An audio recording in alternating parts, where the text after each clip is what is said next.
Hello hi welcome back to gold channel. இன்றைக்கி செப்டம்பர் 11ஆம் தேதி. இன்று தங்கம் மற்றும் வெள்ளியோட விலை என்ன அப்படின்னு சொல்லிட்டு பார்த்துடலாம். ஸோ அதுக்கு முன்னாடி நம்ம காலையிலே வீடியோ போட்டிருந்தோம். அதில் வந்துட்டு இன்றைக்கி தங்கம் மற்றும் வெள்ளி இரண்டிலையுமே பெரிய அளவிலான மாற்றம் எதுவும் இல்லை அப்படின்றனால விலை ஏது மாற்றம் இருப்பதற்கான வாய்ப்புகள் இல்லை அப்படிங்கிற மாதிரி நம்ம சொல்லியிருந்தோம். நம்ம சொன்ன மாதிரியே பார்த்தீங்க அப்படின்னா இன்றைக்கி தங்கம் மற்றும் வெள்ளி இரண்டிலையுமே விலை மாற்றம் ஏதும் இல்லை.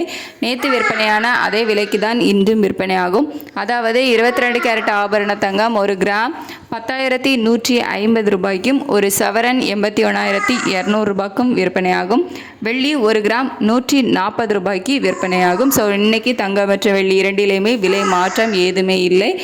நேற்றுக்கும் விலை மாற்றம் ஏதும் இல்லாமல் தான் விற்பனையாச்சு. ஸோ முந்தா நேற்று விற்பனையான, அதாவது முந்தா நேரத்து ரேட்டு ஃபிக்ஸ் பண்ணியிருந்தாங்கல்ல காலையில் 10,150 ரூபான்னு சொல்லிட்டு, அதே விலைக்கு தான் நேற்றும் விற்பனையாச்சு. இன்றைக்கும் அதே விலைக்கு தான், அதாவது 10,150 ரூபாய்க்கு தான் இன்றைக்கும் விற்பனை ஆகுது. ஸோ வெள்ளியும் அதே மாதிரி 140 ரூபாய்க்கு தான் விற்பனை ஆகுது. தொடர்ந்து 2 நாட்களாக விலை மாற்றம் ஏதும் இல்லாமல் இருக்குது. ஸோ இன்னமும் தங்க விலை அதிகரிக்குமா இல்லை விலை குறையுமா, நிலைமைகள் எப்படி இருக்கும், நிலவரம் எப்படி இருக்கும் அப்படிங்கிறத நம்ம மதியத்துக்கு மேலே ஏதாவது மாற்றங்கள் இருக்குதா இல்லை இதே மாதிரி தான் இருக்குதா அப்படிங்கிறத நெக்ஸ்ட் வீடியோவில் உங்களுக்கு அப்டேட் பண்ணலாம். ஸோ இன்றைக்கி 11/9/2025 இன்றைக்கி 22 கேரட் ஆபரண தங்கம் 1 கிராம் 10,150 ரூபாய்க்கும், வெள்ளி 1 கிராம் 140 ரூபாய்க்கும் விற்பனையாகும். தேங்க்யூ.